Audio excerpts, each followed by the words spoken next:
Hello दोस्तों, स्वागत है आपका एक और नए वीडियो में। और आज की इस वीडियो में हम बात करने वाले हैं मेरी सोलो थाईलैंड सीरीज़ के बारे में, जिसमें मैं गया हूँ फुकेट। और फुकेट में है मेरा डे 3, जिसमें मैंने लिया है जेम्स बॉन्ड आइलैंड का एक टूर। तो चलिए बात करते हैं उसी टूर के बारे में। फुकेट के अंदर मैं रुक रहा था पट्टोंग एरिया में, और यहाँ पे बहुत सारी टूर्स की शॉप्स है।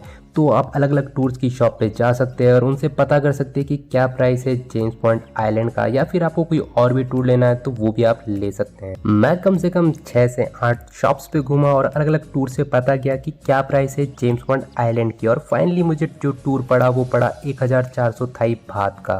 तो ये पूरी तरह से आपकी बार्गेनिंग पावर पे डिपेंड करता है, क्योंकि मेरी बोट के अंदर एक और अंकल थे जिन्होंने ये टूर लिया था 1300 थाई बात में। इस टूर के अंदर आपका होटल पिकअप और होटल ड्रॉप इंक्लूड होता है, आपको लंच मिलता है, और इसके अलावा भी 2 टाइम का खाना मिल जाता है आपको। इसके अलावा आपको अलग अलग आइलैंड पे ले जाया जाता है, कनॉइंग कराई जाती है। तो ये सारा चार्ज जो होता है वो इंक्लूड होता है इसी पैकेज के अंदर। सुबह 8 बजे हमें पिकअप कर लिया गया हमारी होटल से, और हम पहुंच गए 30 मिनट के अंदर उस डेस्टिनेशन पे जहाँ से हमारी बोट स्टार्ट होनी थी। यहाँ पे हमें वेट करना पड़ा कुछ 30 से 40 मिनट, और इसके बाद हमें बोट में ले जाया गया।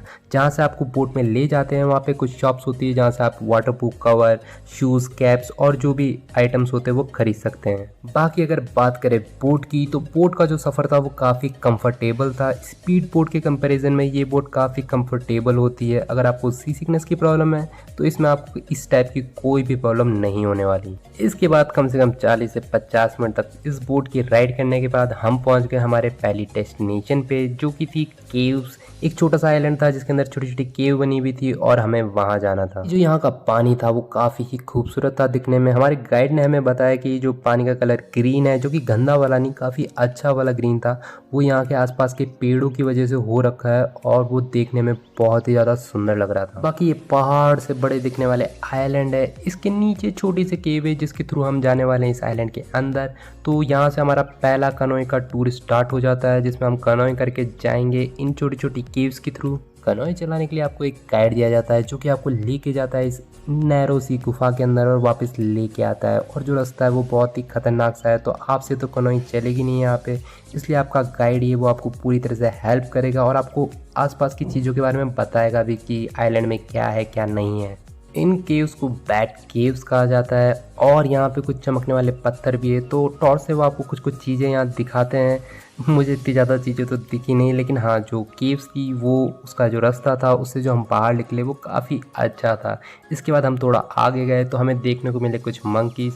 कुछ 8-10 मंकी थे, बहुत ज़्यादा मंकी तो नहीं थे। कुछ पेड़ पे चढ़े हुए थे और कुछ नीचे थे, जो कि आपको बिल्कुल भी परेशान नहीं करते। इसके अलावा जब हमारी बोट स्टार्ट हुई थी तो हमें ब्रेकफास्ट मिला था, और ब्रेकफास्ट में हमें मिला था बनाना, कुछ बिस्कुट्स, कॉफ़ी और टी।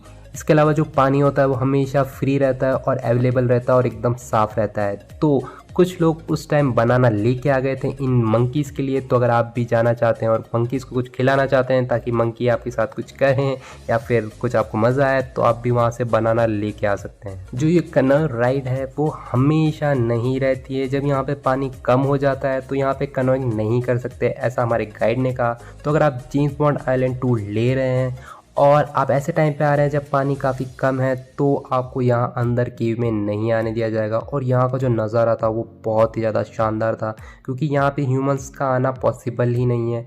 तो सिर्फ जो टूर लेते हैं लोग वो कनोइंग के जरिए ही अंदर आ सकते हैं। इसके बाद हमें बताया गया कि जो हमारा कनोइंग गाइड था उसे हमें टिप देनी होगी जब हम सेकेंड बार कनोइंग करने जाएंगे, और वो टिप कुछ भी हो सकती है। इन्होंने एग्जाम्पल में 100 बात 200 बात बोला था, तो मैंने जो टिप थी वो 100 बात थी, लेकिन मेरे साथ एक मलेशिया के अंकल थे, उन्होंने 20 बात की टिप दी थी। तो जो भी आपकी मर्जी है वो आप टिप दे सकते हो। उसके बाद हमें ले गए सेकंड कनोइंग टूर पे, और इस बार मैं अकेला नहीं था, क्योंकि एक कनोई में 2 या 3 लोग बैठते हैं। वैसे 2 लोग बैठते हैं, लेकिन अगर 3 का ग्रुप है तो एक साथ 3 को भी बैठा लेते हैं। और क्योंकि मैं सोलो ट्रैवल था तो पहली बार मुझे अकेले लेके गए, लेकिन नेक्स्ट टाइम में मेरे साथ एक अंकल हो गए। इसके बाद हमें लेके गए केव के थ्रू सेकेंड आइलैंड पे, जो कि दिखने में काफ़ी हद तक जेम्स बॉन्ड आइलैंड जैसा ही दिख रहा था, जिसे कि सेकंड जेम्स बॉन्ड आइलैंड भी कहते हैं यहाँ के लोकल लोग। इसके अलावा अगर बात करें कनॉइंग की, तो जो कनॉइंग का टूर होता है वो आपको एक बार में 20 से 30 मिनट के लिए एक छोटे से टूर पे लेके जाता है। और ऐसे हमने 2 बार कनॉइंग की, तो लगभग 1 आवर की हमारी कनॉइंग थी। 1 घंटे तक हम कनॉइंग के अंदर छोटे छोटे आइलैंड को एक्सप्लोर कर रहे थे। बाकी जो ये दोनों आइलैंड थे और कनॉइंग का जो टूर था वो दोनों के दोनों बहुत ज़्यादा खूबसूरत थे। अगर आप यहाँ आ रहे हैं तो ये टूर ज़रूर लीजिएगा। इसके बाद हमारा टाइम हो गया खाना खाने का। अगर बात करें लंच में क्या था, तो लंच के अंदर वो पहले ही पूछ लेते हैं कि कितने लोग इंडियंस हैं, क्योंकि मोस्टली इंडियन लोग ही वेजिटेरियन खाना प्रेफर करते हैं। तो जो वेजिटेरियन खाना होता है वो एक अलग से कंपार्टमेंट में रख देते हैं और बाकी सारा खाना एक साथ रख देते हैं।